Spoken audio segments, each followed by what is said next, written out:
Still, Sovkopithecines think that they are the most cunning and will definitely deceive everyone.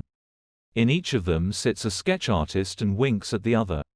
They are even trying to turn their own infantile circus with the collection of signatures for the cunning Nadezhdin into an imitation of the anti-war movement.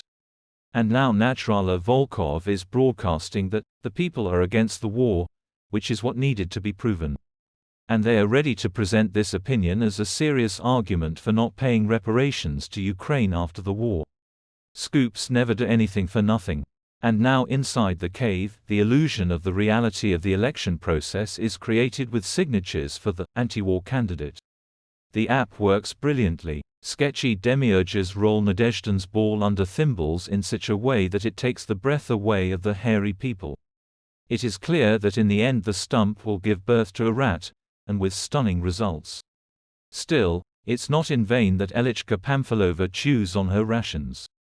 It is also clear that the West does not recognize the results of this fascist fuss, which means that any negotiations after March 18 will become impossible. Who to talk to? With international terrorists who have just finally usurped power. That is why Lavrov rushed to the United States for the last time to try to personally convey the bold proposal. We are stopping the war under your guarantees, and even agreed to Ukraine's entry into NATO, and in return we receive 18% of the occupied territories of Ukraine. The main message: the cave needs a break. It has accelerated to such deadly speeds that it is already suffocating. From sanctions, deterioration of infrastructure, lack of personnel and general exhaustion. Such breakthroughs are looming on the horizon that not only civil planes, but also elevators in high-rise buildings will begin to fall.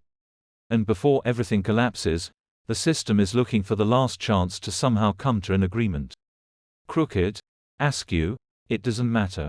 The main thing is to survive. The Kremlin lads have been giving these signals since September.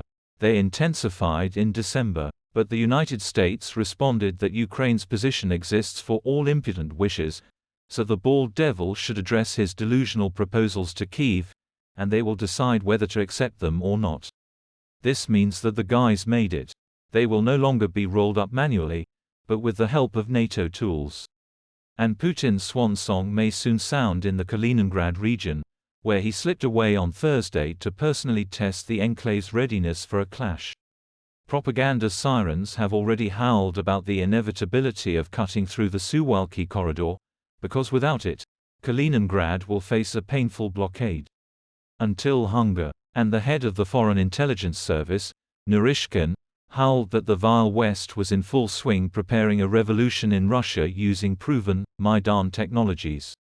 And at this time the Kremlin itself is pushing the North Korean yuan towards war with South Korea. It didn't work out to disperse US forces in the Middle East, but it will definitely work in the Korean direction. The more hotspots, the murkier the water in which the rat intends to catch its luck. In the States, Trump is raging, who, according to the Washington Post, prevented Democrats and Republicans in Congress from agreeing to provide Ukraine with $61 billion in aid, which Joe Biden requested.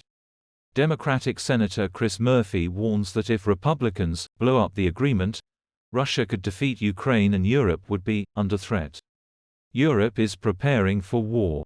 Germany is preparing a comprehensive national defense plan, and British Chief of the General Staff Patrick Sanders declares the need to increase the size of the army. On January 25, the largest NATO exercise since the Cold War began. More than 90,000 military personnel of the alliance countries will work on implementing defense plans to respond to a possible attack by Russia. This will be a clear demonstration of our unity, strength and determination to defend each other, our values and the rules-based international order, said NATO's Supreme Commander Europe, General Christopher Cavoli. By all indications obvious and indirect, Putin is doomed to win the March plebiscite, if only to finish out his disastrous game. And it will be up to others to clear away the pile of wood that he has broken and will continue to break. The main thing is that the system itself does not survive. How fragments of the Nazi Reich did not survive in 1945. The cave should freeze and fry 100%, after which it will collapse to the ground.